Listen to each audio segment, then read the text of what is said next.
Hey, what's up you guys? ShartimusPrime here. Today we're looking at the X-Men animated series Jubilee figure from Marvel Legends. Do we need this figure? I don't think everybody's on board with the animated series figures from Hasbro. For me personally, I love the animated series back in the day. Jubilee is one of the staple characters from that show, and getting an animated version is something that I'm definitely interested in. I really like the packaging artwork right over here. And yeah, there's a read-up on the back that says Jubilation Lee is the newest member of the X-Men, able to project plasma, quote-unquote, fireworks from her hands with explosive results. And there's not much more at the top. It says X-Men Jubilee, and not much more at the bottom except for this, eco-friendly sticker. And while this is a Pulse exclusive, you can get your other Marvel Legends at Search your feelings, you know it be true. Dorkside Toys is a store for you. Link below. So here's Jubilation Lee on the rotating base, and the figure is not looking bad to me. There are some accessories here that I think may be necessary for those that have the Caliban Build-A-Figure Wave version. Anyway, let's get a closer look at those accessories, and then we'll take a closer look at the figure. So I usually show off the head sculpts a little bit later on in the video, but these are a highlight of the accessories, and everything here is not really new, but still kind of new. The translucent effects right over here, these just never really sell me on the idea of them being supposed to be firework display kind of effects. They just don't work for me, man. I like the translucent pink, but yeah, they're just not working. What I do like, though, are these sunglasses. We have this one right here with the translucent pink, and then those painted reflective lines, and then we have those reflective lines over an opaque pink set of sunglasses, too. So I think this is awesome. I really like it a lot. And then you have the two head sculpts right here, both of which, yeah, we've seen these before. And this one right here is the same thing as the Caliban Build-A-Figure Wave head sculpt. It just has a set of glasses that you can remove from it. The sculpt is the same, the hair sculpt is identical, and everything. The skin tone is definitely different, and I do like how the paint came out on this one. It does look a little better. Earrings look pretty good, and I just have to demonstrate how this works with taking the sunglasses on and off. You can see the translucent pink sunglasses on there looking great. I like that. And then I equally like these opaque sunglasses right here too. These look really good also. So it's kind of tricky to decide which one I want to use. Kind of messing that up. There we go. Got those on properly. Looking pretty good. I dig them.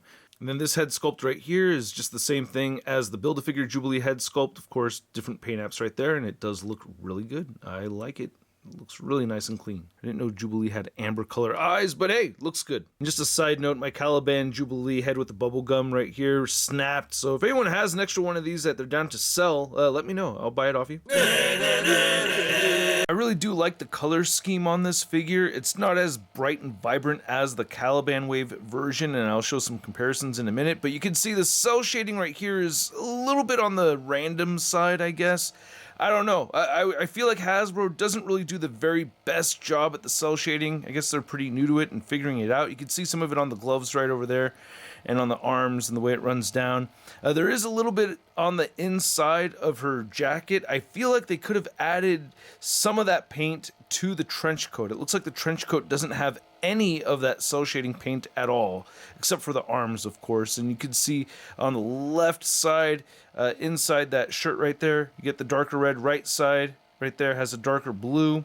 And then they did change out the feet, or the ankles anyway. Before we'd gotten boots, and now we have just like the regular calves that we've seen on these figures before in the past, with the added cell shading on the figure's right side. So it looks like we're only getting it on the right. You can see it more on the inside. Just grab the figure. You can see right there on the inside, the darker red. That's what I want to show off. But yeah, nice softer bendy material right over here. I feel like it's a good idea to grab the figure by the hand, so you can flip this up. Every now and then I gotta try out new things. I think it's cool to put it on the rotating base, but I also gotta get my hands on the figure too.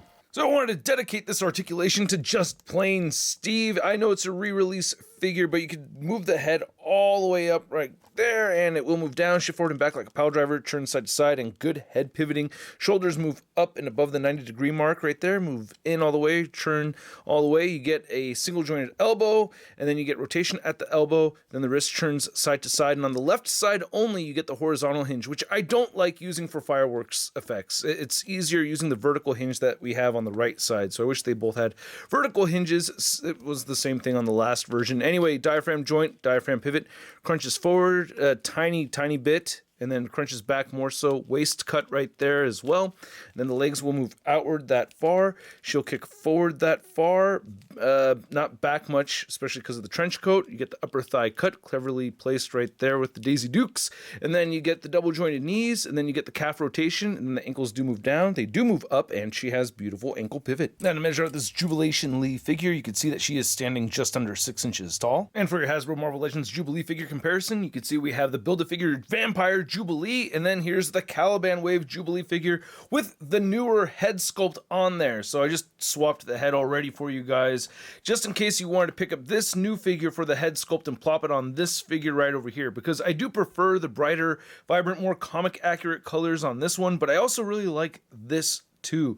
However, I really think the coolest look is if you could swap the boots right over there so that she has actual boots, and these colors I think look really neat. If you wanted to go ahead and remove the paint right there on the sleeves and on the trench coat, I think you could do that just to have a regular Jubilee figure. It would look pretty cool. But yeah, just to be fair to the figure and put the head sculpt that came with on there, there you go. Proper size comparison. This actually stands a little taller. And then for an X-Men animated series figure comparison, you can see the Jubilee figure next to Wolverine. And then here's Jubilee next to your average 6-inch scale figure. We have the Marvel Legends Big Time Letdown Spider-Man. Oh, cool jacket, but got a stain right there. Oh, and you got another stain right over there. Yep, and another mustard stain right over. Ah! What the?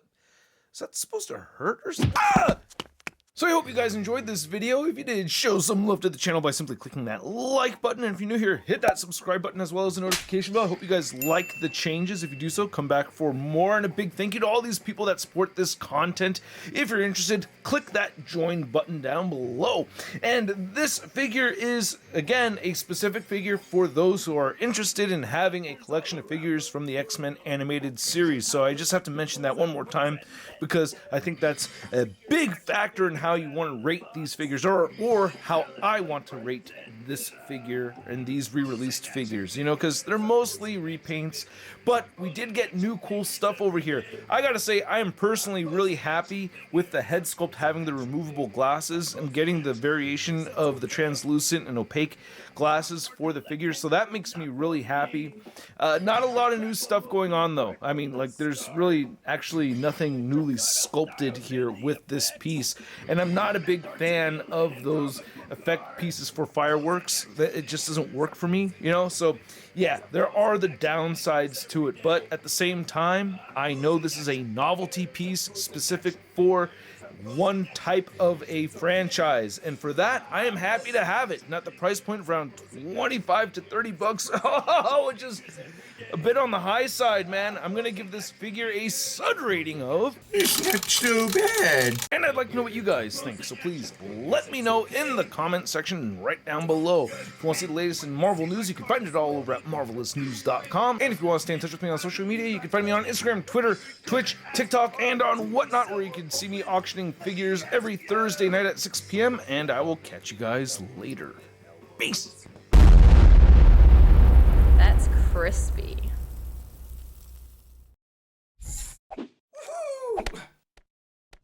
Hey, new ShartimusPrime videos. Hey, you should click one. Yeah, click on one of them. Or subscribe if you haven't.